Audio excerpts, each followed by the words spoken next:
নমস্কাৰ, আপোনালোকক dream job চেনেলটোলৈ স্বাগতম জনাইছোঁ। তো SSC নতুন ডেট আহি গ'ল এক্সামিনেশ্যনৰ বাবে।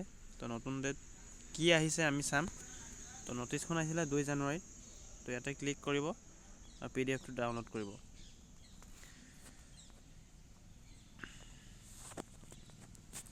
এতিয়া অ'পেন কৰিব। অ'পেন কৰাৰ লগে লগে আপোনালোকৰ এই ধৰণে দেখা পাব। ৱেইট কৰক, ইয়াতে দিয়া আছে ইম্পৰ্টেণ্ট নটিচ। তো ষ্টাফ সিলেকশ্যন কমিশ্যনৰ ফালৰ ইম্পৰ্টেণ্ট নটিচ দিছে। The commission intends to conduct the following examination as per the schedule given below. তো প্ৰথমে দিয়া আছে মাল্টিটাস্কিং, যোনটো নন টেকনিকেল ষ্টাফ এণ্ড হাবিলদাৰ 2025 বৰ্ষৰ বাবে।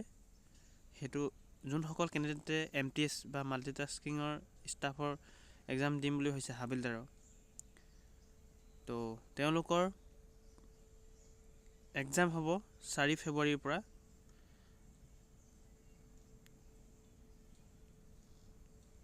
তো 4 ফেব্ৰুৱাৰীৰ পৰা আপোনালোকৰ হোৱাৰ চান্স বা ফেব্ৰুৱাৰী মাহতে হ'ব। আপোনালোকৰ 4 ফেব্ৰুৱাৰীৰ পৰা ধৰি 15 জানুৱাৰী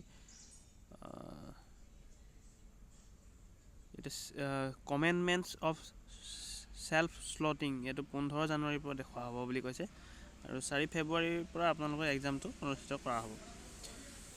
তো কনষ্টেবল GD, যোনটো আপোনালোকৰ বাবে ইম্পৰ্টেণ্ট হয় আৰু বহুত কেণ্ডিডেটে ইয়াতে এপ্লাই কৰে, যিহেতু constable GD in central arm police forces CAPFS and SSF and riflemen GD in Assam rifles examination 2026 বৰ্ষৰ। তো এয়া টেণ্টেটিভ ডেট দিয়া আছে 23 ফেব্ৰুৱাৰী, আৰু নটিচ ওলাব আপোনালোকৰ গোটেই তাৰিখকেইটা ওলাব। তো 23 ফেব্ৰুৱাৰীৰ পৰা সম্ভাৱনা আছে, বা আপোনালোকৰ টেণ্টেটিভ এটা দিন ধৰি দিছে। আৰু বাকী কোৰ্চৰ বাবে ইনফৰ্ম কৰিব বুলি ইয়াতে দিয়া আছে।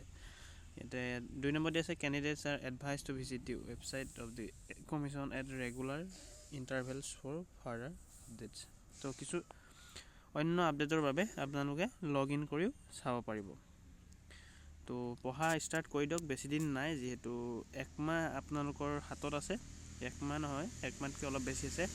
জানুৱাৰী গোটেই মাহটো আছে আৰু 23 তাৰিখলৈকে ধৰক 1.5 মাহ বা 2 মাহহে ধৰক। 2 মাহৰ ভিতৰত আপোনালোকে চিলেকশ্যন ল'ব পাৰিব, আৰামত চিলেক্টেড হ'ব পাৰিব। ঠিক আছে, যদি অন্য তথ্য জানিব বিচাৰে তেন্তে কমেণ্ট ছেকশ্যনত জনাবলৈ নাপাহৰিব। তো নেক্সট লগ পাম।